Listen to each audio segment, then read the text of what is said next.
the future that only appeared after doubt. Doubt is usually treated as a warning sign, a signal that something is wrong, that hesitation means failure or weakness. But this story begins with a different idea. That doubt, when faced honestly, can become the doorway to a future you couldn't see before. Society trains us to equate certainty with competence and doubt with deficiency. We celebrate those who move decisively and question those who pause. Yet this conditioning overlooks a profound truth. Doubt often emerges not when we're lost, but when we're evolving past what we once knew. For most of their career, certainty had guided them. Clear goals, clear steps, clear explanations. Doubt was something to overcome quickly, something to silence with logic and effort. And that approach worked, until it didn't. In a world where careers are constantly reshaped by change, this story matters because it reveals how doubt can signal not danger, but transition. They had built success through decisiveness, advancing confidently from one milestone to the next.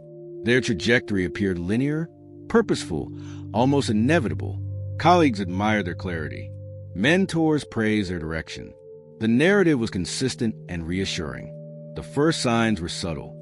A growing hesitation before decisions that once felt automatic. A pause where confidence used to live. They questioned choices they had made many times before, wondering whether the reason still held. At first, they saw this as a problem.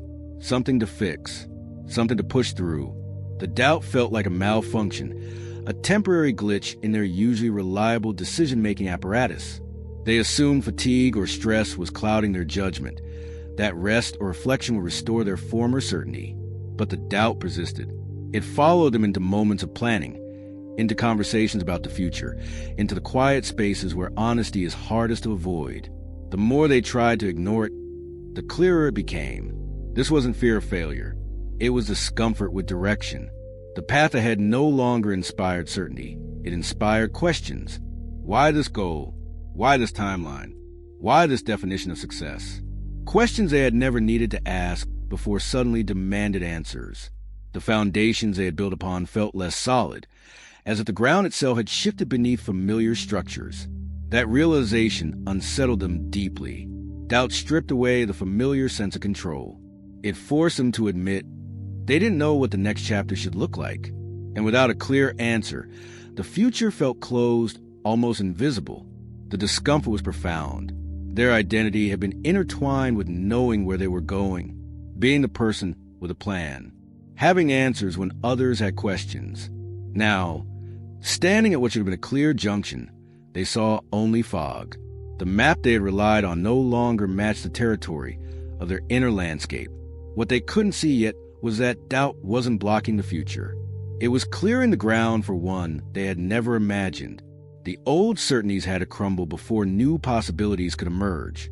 Doubt was demolition work, necessary but uncomfortable, preparing space for construction that could not begin until the old structure was removed. And the moment they stopped fighting it, something unexpected began to take shape. The shift was subtle but significant. Instead of treating doubt as an adversary to defeat, they began approaching it as information to examine. Once they stopped resisting doubt, it began to change character. What once felt like hesitation slowly revealed itself as curiosity in disguise. The questions they feared weren't signs of weakness. They were invitations to look closer, to re-examine assumptions they had accepted without challenge for years. Each doubt pointed towards something worth investigating. Why did certain prospects feel hollow? Why did some achievements ring empty? Why did the future they had planned feel increasingly foreign? These were not idle concerns, but vital signals from a self that was changing. They noticed how doubts surfaced most strongly around decisions that no longer aligned with their values. The louder the doubt, the clearer the mismatch became. It wasn't random. It was precise. It appeared exactly where something no longer fit. And recognizing that pattern shifted everything. Doubt became diagnostic rather than destructive. It indicated misalignment with the accuracy of a compass. The stronger the doubt, the greater the divergence between current path and authentic direction. This realization transformed their relationship with uncertainty entirely. The conflict deepened as they realized how much of their confidence had been borrowed from certainty. Plans, titles, timelines. Doubt dismantled those structures, leaving them exposed. Without a clear narrative to lean on, they felt unanchored. The temptation to rush toward any answer, any direction, grew strong. The discomfort of not knowing pressed hard against their patience. Every day without clarity felt like a day wasted. The pressure to resolve the uncertainty, to return to the comfortable state of having answers, mounted steadily. But this time they paused. Instead of filling the uncertainty, they sat with it. They allowed questions to remain unanswered. They paid attention to what energized them, what drained them, what felt honest even without clarity. In that space, something unexpected happened. Pressure eased. The need to perform certainty faded. Doubt stopped feeling like an enemy and began to feel like a guide. This required discipline they had never developed. The discipline to remain in discomfort without rushing toward resolution, to observe without concluding, to question without immediately answering. The tension peaked during a moment of reflection that should have produced answers, but didn't. Instead, it produced awareness. They saw how the future they were chasing had been built on outdated versions of themselves. No wonder doubt resisted it. The future they were trying to reach no longer belonged to who they were becoming. The goals that once excited them now felt obligatory. The achievements they once pursued now seemed hollow. The identity they had constructed around a particular trajectory was crumbling because the person inside that identity had evolved beyond it. That realization was uncomfortable, but liberating. It explained why certainty had vanished. It hadn't been lost. It had become irrelevant. The future couldn't appear until they stopped forcing it into an old shape. They had been trying to solve the wrong problem, attempting to restore confidence in a direction that no longer suited them, rather than accepting that doubt was pointing them elsewhere. The discomfort was not malfunction, but message. The system was working correctly. The problem was that they had been listening for the wrong signal. And with that understanding, doubt transformed from a barrier into a signal, pointing forward, towards something they were finally ready to discover. The shift was complete. Doubt was no longer the enemy of progress, but its herald, announcing that transformation was underway and that clinging to old certainties would only delay necessary change. Following doubt as a signal required a level of patience they had never practiced before. Without clear answers, they were forced to move differently, more slowly, more honestly. Each step forward came with uncertainty, and that uncertainty tested their resolve. The urge to reclaim certainty, to choose something simply to stop questioning, pressed hard against their discipline. Old habits demanded quick resolution. The part of them that had always known where to go struggled with the ambiguity. Every instinct screamed for a plan, a timeline, a definitive statement about what came next. The conflict intensified when they realized how much of their identity had been built on confidence, being decisive, being sure, being someone others trusted for direction. Doubt challenged that image. It made them feel exposed, as if admitting uncertainty would diminish their credibility. The fear wasn't just about the future. It was about how they would be seen while searching for it. Would colleagues lose respect? Would mentors question their judgment? Would opportunities disappear if they appeared uncertain? The social cost of doubt felt high, perhaps higher than the cost of choosing the wrong path with confidence. This tension reached its peak during conversations about what came next. When asked about plans, they hesitated. The familiar answers no longer felt true, but new ones hadn't yet formed. Saying, "I don't know," felt risky, almost irresponsible. Yet every attempt to offer a confident explanation felt hollow.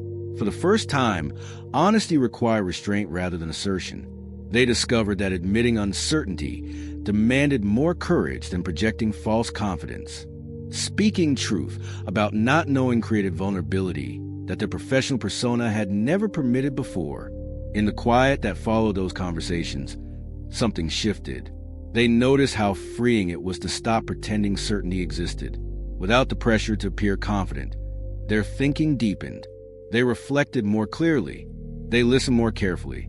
Doubt sharpened their awareness instead of dulling it. The energy previously spent maintaining the facade of certainty became available for genuine exploration. Questions they had suppressed because they lacked ready answers could finally be examined. The admission of uncertainty created space for authentic inquiry. The emotional peak arrived when they recognized a subtle truth. The future they were searching for couldn't be planned from certainty. It had to be approached from openness. Doubt wasn't delaying progress. It was protecting them from committing too early to something misaligned. Every moment of uncertainty was preventing a premature choice that would have felt confident but been wrong. Doubt was performing essential work, filtering options, revealing mismatches, creating necessary space between old identity and emerging one. In that realization, resistance gave way to trust. Not trust in a specific outcome, but trust in their ability to navigate without one. Doubt no longer felt like a threat to overcome. It felt like a threshold. And on the other side of it, something new was beginning to form. The transformation was complete. From viewing doubt as obstacle to recognizing it as passage. The future was not behind doubt, but through it. On the other side of doubt, the future didn't arrive as a clear vision. It arrived as movement, subtle at first, a conversation that lingered, an idea that refused to leave, an opportunity that didn't fit any previous plan, but felt unmistakably right. The signals were quieter than the bold certainties they once followed, but more authentic. These were not thoughts imposed by obligation or expectation, but impulses arising from genuine interest and alignment. They learned to distinguish between the loud voice of should and the quiet voice of resonance. They began to follow these signals without demanding certainty. One step led to another. Curiosity replaced urgency. Instead of asking where everything would end, they focused on whether each step felt aligned. And with each choice made honestly, the fog began to lift, not all at once, but enough to see forward. The path revealed itself incrementally, each move making the next possibility visible. This required a new kind of trust, not in having the complete route mapped, but in the process of discovery itself. They learned to move with partial information, to act without guarantees, to choose based on alignment rather than outcome certainty. What emerged surprised them. The future they had been trying to plan was smaller than the one taking shape naturally. This new direction didn't rely on titles or timelines. It relied on adaptability, self-awareness, and the confidence to move without guarantees. The doubt they once feared had filtered out paths that would have repeated the same dissatisfaction under a different name. By refusing to let them commit prematurely, doubt had protected them from efficient arrival at the wrong destination. The delay was not wasted time, but essential to summit. Looking back, they understood why the future had felt invisible before. It couldn't appear while they were forcing answers. It needed space, time, willingness to be uncertain. Doubt had created that space by slowing them down, by asking better questions than certainty ever could. The questions were not, what is the next logical step? What would others expect? What have I always done? Instead, the questions were, what feels true now? What energizes rather than depletes? What aligns with who I am becoming rather than who I was? The future that finally emerged wasn't perfect or permanent, but it was real. It reflected who they were now, not who they used to be, and that made all the difference. The path was authentic rather than borrowed, chosen rather than inherited, aligned rather than merely acceptable. This future had required doubt to come into existence. It could not have been planned from certainty because it was predicated on growth that had not yet occurred when the doubt first appeared. They no longer saw doubt as something to escape. They saw it as a signal that growth was underway, a sign that the old path had ended and a new one was forming beneath their feet. Doubt became a trusted companion rather than feared adversary, a sign that they were evolving rather than stagnating, that they were listening to inner truth rather than outer expectation. Sometimes the future only appears after doubt does its work, the work of questioning, dismantling, clearing, preparing, the uncomfortable but essential work of making space for what could not fit into the old certainty. Doubt is not the opposite of progress, but often its prerequisite, the necessary transition between what was and what will be. Sometimes the smallest shift in perspective becomes the beginning of a new future. And sometimes that shift is simply recognizing that doubt is not the problem. It is the answer to a question you didn't yet know to ask. The future